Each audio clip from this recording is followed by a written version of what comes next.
আমাকে ভালোবাসতেই হবে, you have to love me, মানে কি আমি জোর দিয়ে বুঝাচ্ছি যে তোমার আমাকে ভালোবাসতেই হবে। ঠিক আছে। টাকার ভাই সবাই কেমন আছেন? আশা করি সবাই ভালো আছেন। আজকে একটি নতুন টপিক নিয়ে আলোচনা করব। এই টপিকটি কিন্তু খুবই গুরুত্বপূর্ণ, কারণ স্পোকেনের ক্ষেত্রে আমরা মোস্ট অফ দ্য টাইম এই টপিকটি ব্যবহার করি। তো টপিকটা কি? টপিকটা হচ্ছে অব্লিগেশন। অব্লিগেশনটা মূলত কি? অব্লিগেশন হচ্ছে বাধ্যবাধকতা। যেমন কোনো কিছু জোর দিয়ে বোঝানো, যেমন তোমাকে করতেই হবে, তোমাকে যেতে হবে, তোমাকে খেতে হবে, তোমার আমাকে ভালোবাসতেই হবে। তো যখন কিছু কি জোর দিয়ে বোঝাবেন তখন কি আপনি অব্লিগেশনটি ব্যবহার করবেন। তো এখানে কিছু উদাহরণ দেওয়া আছে, চলুন সেগুলো আগে দেখে নিই। তো দেখুন, অব্লিগেশনের আসলে আপনি কিভাবে ব্যবহার করবেন। প্রথমে সাবজেক্ট হ্যাভ, হ্যাজ প্লাস কি ব্যবহার করবেন? টু। মানে টু দিলে হ্যাভ হ্যাজ এর পর যদি টু হয় তাহলে কি জিনিসটা হচ্ছে বাধ্যবাধকতা বোঝায়, বা জিনিসটা হচ্ছে জোর দেওয়া বোঝায়। ঠিক আছে। তো যেমন এখানে কিছু উদাহরণ দেওয়া আছে, দেখুন।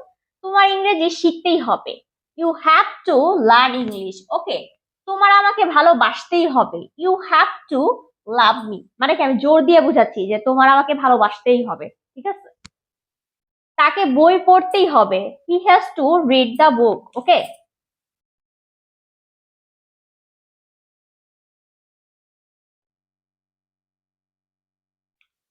যেমন দেখুন, তাকে বই পড় এখন একটা জিনিস এখানে খেয়াল করুন, যে বিষয়টা আমি হচ্ছে গিয়ে আপনাকে বলি।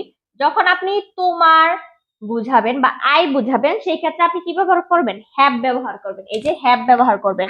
বাট যখন আপনি কি, যখন তাকে হবে, তাকে অথবা হি হবে, সি হবে, সেই ক্ষেত্রে আপনি কি ব্যবহার করবেন? হি হ্যাজ ব্যবহার করবেন, হ্যাজ এর পরে টু ব্যবহার করবেন। ঠিক আছে। তো পরবর্তীতে একটা জিনিস খেয়াল করে দেখুন, যে তাকে, এই সেন্টেন্স গুলোর যদি হচ্ছে আপনি পাস্টে বলেন তাহলে কিভাবে ব্যবহার করবেন? তাকে বই পড়তেই হয়েছিল, তখন আপনি কি ব্যবহার করবেন? হ্যাড টু ব্যবহার করবেন। He had to read the book, মানে তাকে বই পড়তেই হয়েছিল অতীতে, মানে জোরপূর্বক বুঝিয়েছে এটা। আমাকে কাজটি করতেই হয়েছিল, I had to do the work. I এর সাথেও কি হ্যাড ব্যবহার করব, আই মিন করতে হবে। আশা করি আপনি এটা বুঝতে পেরেছেন যে অব্লিগেশন মানে সাধারণত কি বোঝায়, যে বাধ্যবাধকতা বোঝায়, যে আমাকে করতেই হবে, আমাকে যেতেই হবে, আমাকে খেতেই হবে। আশা করি কি এগুলো কিন্তু আমরা স্পোকেনের ক্ষেত্রে মোস্ট অফ দ্য টাইম ব্যবহার করে থাকি, তাই না? তো আশা করি সবার ভিডিওটি ভালো লেগেছে। তো আজকে এই পর্যন্তই, দেখা হবে অন্য কোনো ভিডিওতে। ততক্ষণ পর্যন্ত সবাই ভালো থাকবেন। ধন্যবাদ সবাইকে।